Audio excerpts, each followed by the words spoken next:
Close your eyes. Is there a person there? Find the person who remembers all the stuff you remember. Do you see anyone there with a sign? Do you see a sign saying, oh, Ego's Palace, 2 doors to the left, next to the casino? Do you see any of that? Close your eyes and just look. Do you see anything?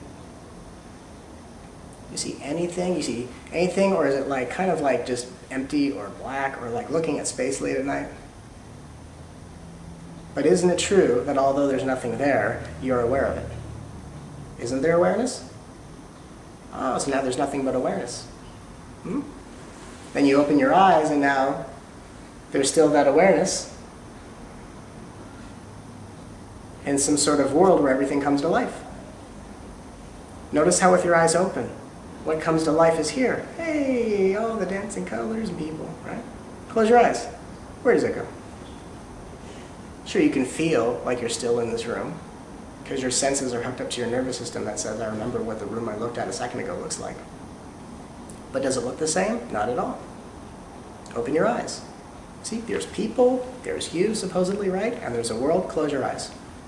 No individual person, no world, yet there's awareness. So which one's temporary? Awareness isn't temporary. You close your eyes, you open your eyes, awareness is still there, right? You're aware of what you see when your eyes are open, you're aware of what you see when your eyes are closed. Awareness is there always. So what is true is what is always there. What does not change in time. Even when your eyes are open, isn't it true that the body you call your own is changed in time? Child, infant, toddler, adolescent, right? Changes in time. Hair grows up, we mow it down, it falls out, turns different colors, right? I mean, everything's changing. Even the thoughts you have about this changing body is changing. Even the perceptions of the memories that can't really change supposedly are changing, you see? What changes is temporary, and what is temporary is a temporary expression of this infinite awareness, but it is not awareness itself. Awareness is what witnesses. Awareness is what's aware. And the reason I'm saying this in this way is because part of the dilemma of the spiritual path, and this is not something that's really spoken about too much, but I kind of figured this out this week because I was working in individual sessions and I came to this conclusion by seeing this, tuning in intuitively into someone's subconscious mind a couple times and going, oh, that hasn't been seen. And in a few people it was the same way, and I went, oh my God, this is a universal thing that hasn't been talked about. And what it is that there's an assumption that attention belongs to the mind. There's a belief, not conscious, that attention belongs to the mind. Which is why, to the perspective of this mind, whatever it does not like, it tries to not pay attention to. You see? But attention doesn't belong to a mind. Attention is awareness. Therefore, wherever you place your attention, awareness meets itself. This body is a manifestation of attention. And wherever it guides its attention to other manifestations, the awareness that is no particular manifestation meets itself. You see? Form meets form, awareness is itself all at the same time. So the question is, what's paying attention to what you pay attention to? What listens? What actually thinks? What speaks? Only what's aware. Not you. Meaning, you are not the body. That's a temporary you. That's the imagined self, not the immortal self, not the infinite self, not the inconceivable self. The inconceivable self is the fragrance in whose presence flowers appear to unfold and blossom. And again, you are that. Just being aware. But usually we have so many ideas about what we're aware of. We're just aware of our ideas. And then we're emotionally just experiencing the awareness of our ideas. We're not just aware of awareness. Awareness does not belong to mind. Awareness, or attention, is itself. I'll even speak about and even say that the mind is not the interpreter of awareness. The mind is not the interpreter of attention. Right? You see something, you think the mind is interpreting what you see? No. When you see clearly, you will see just by closing your eyes and just going, okay, there's only attention. What's paying attention to attention? Attention. It can be very simple. You have to see it for yourself. The mind does not interpret attention. The mind is an interpretation of attention. So the mind can't ever understand awareness because the mind is awareness's creation.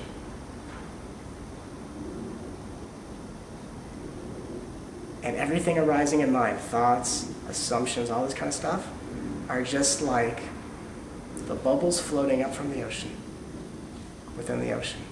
The bubble can't figure out the ocean. The bubble is an impermanent temporary experience, and we all think we're these bubbles trying to figure out the ocean. And we're calling that scholarly, you see? You're the ocean from which it all arises and subsides. The mind can't ever interpret awareness. It can't interpret attention. It can only project its ideas onto attention in awareness. And then you're condemned to emotionally only experience those ideas and thoughts. And therefore, everything you think, only you're going to be the one that agrees, at the very least. Because you'll know what it feels like to live in such a place. When no one's there, and you're there, no one's saying no to that. Because awareness is itself. Therefore, attention must be drawn into the heart to see what really is true about experiences. Something upsets you? What's it like to be upset? Where do you feel in your body? What happens? What fireworks go off in the body? Just pay attention to this experience and get to know it. I feel it here, and then I go in, and I go inside the center, and then what? And then what? And then what? And then what? And then what? And then what? Perhaps you get to a space where nothing's there. It just becomes nothing. Then it's just nothing. But in the nothing, there's awareness that's aware of the nothing, isn't there? So perhaps there's nothing but awareness in that space. And perhaps in that space you realize that this is the space that everything is. Just being perceived through a psychological history of assumptions that this mind supposedly believes it has created. But this mind is an interpretation of awareness. So who's the real you? Inconceivable, without location, yet ever present and here, always.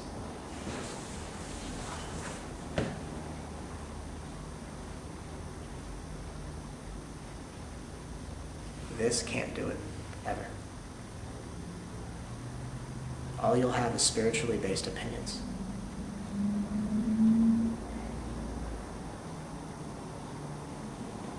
Or a mind full of quotes that other people said.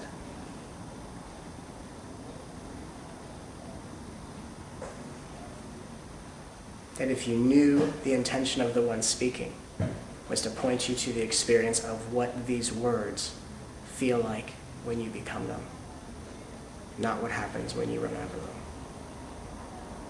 When you remember them, they're useless. They're worthless. They're audible sounds that disappear as quickly as they come. Right? The moans and drones of organized logic.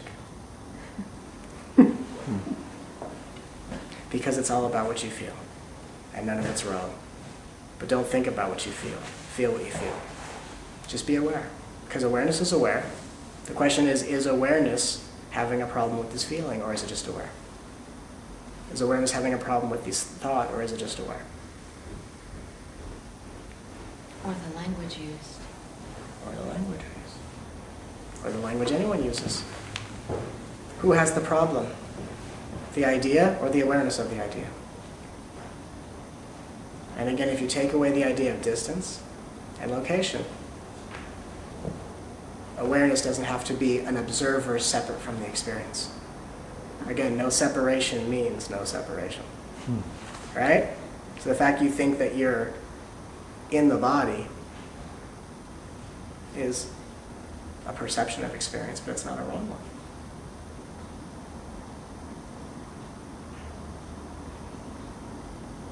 Perhaps awareness is aware within itself.